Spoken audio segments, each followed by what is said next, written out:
Hey everyone, it's Matt aka Tech Ranger, and today we're going to take a look at 5 mods that are under 35 megabytes total. These will be things like changing effects in the game, also adding dialogue to other characters, and then even adding some newer locations to the game as well. So if that's something you're interested in, and if you don't want to take up a bunch of space, then this will be a good video for you, as well as another one that I made in the past, which I will link above, that is also a Skyrim mod video under a certain amount of space. And if you're new here and you like these types of videos and like Skyrim mod videos, Fallout 4 videos, and other fun gaming videos, consider subscribing to the channel and following me on the socials. If not, that's okay. Thanks for watching, and let's jump into the mods.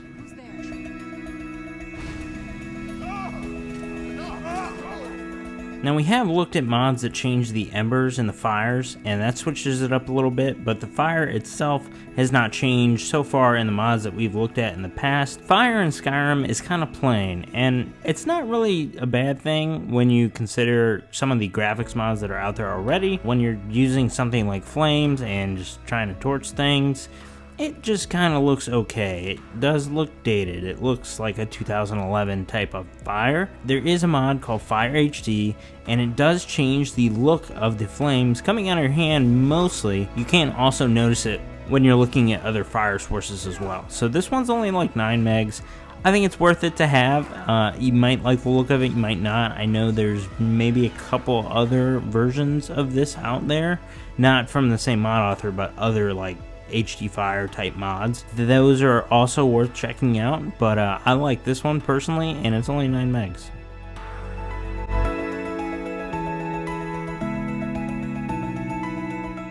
Now this mod is actually pretty cool, and it was actually made on the Nexus first, so it was on PC, and now it just got ported over to Xbox One. I'm not sure when. It adds dialogue to the guards, but also other NPCs that were kind of rarely used, or stuff that you just didn't hear very often. Not only that, but it also added additional lines that just weren't ever really put into the game. This might be something you're interested in if you're looking for just a little bit more immersion, and if you're maybe using something like Immersive Citizens, whether you're walking into a guard in a city or just kind of wandering around Skyrim.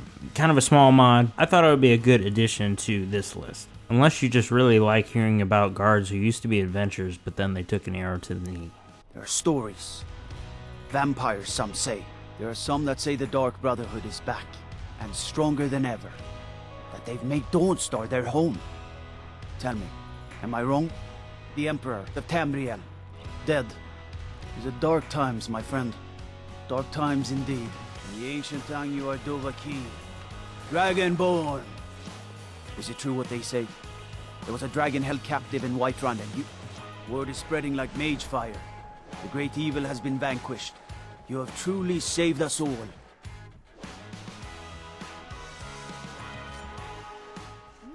On the list of self-explanatory mods already featured on the channel, I'm going to add this one to it. Auto-equip shields to back.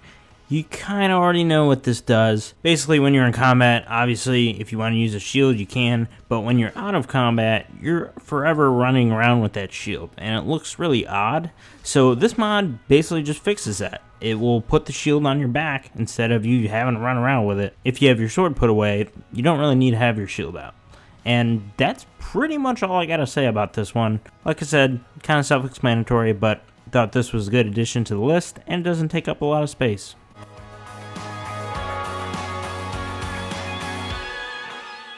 Now this mod is also pretty small, but it actually does quite a bit in terms of just adding to the immersion of the game. You see all these practice dummies around and stuff, and especially the ones behind Javaskar in Whiterun. Probably pronounced that wrong. If you go behind there, test this out, you can earn levels for practicing your weapons on the dummies. So if you're swinging at it with a one-handed sword, two-handed sword, whatever, you're going to be getting little bits of XP to level up each skill.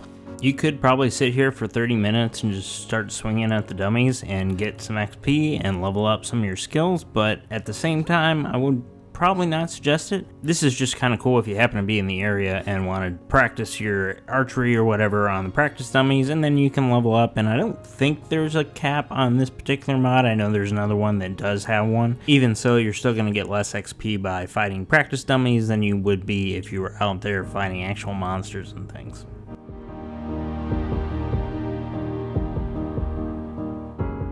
Now, for those of you who played the Elder Scrolls Online, this mod might be of interest to you because it's actually putting some locations from Elder Scrolls Online into Skyrim, and maybe if you haven't played Elder Scrolls Online, maybe this will also be of interest to you because there are some new locations added to the game. There's some new dungeons, new locations, and there's several of them.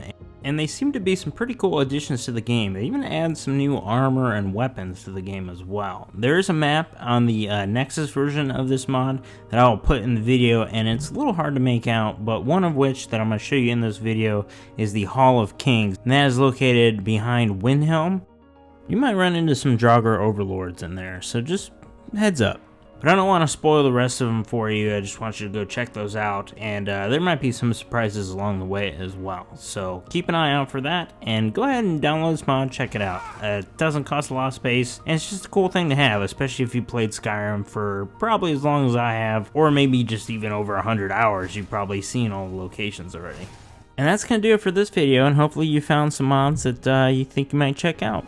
Thank you so much for watching, and I will catch y'all in the next video. I really appreciate everyone who stayed till the end, but also if you just hit the timestamps, that's cool too, because really all I want to do is make sure that you all know about as many mods as possible that you don't necessarily find easily on the mod pages. So I think that's kind of an important thing with this channel, is that we can kind of find stuff that maybe isn't known widely, although most of you who are watching that have some idea of how to mod on console probably are aware of a lot of these, and I appreciate all your suggestions and helpful comments in the comment section down below. It's been awesome, so I will catch y'all in the next video. Thank you so much for watching. Have an awesome day.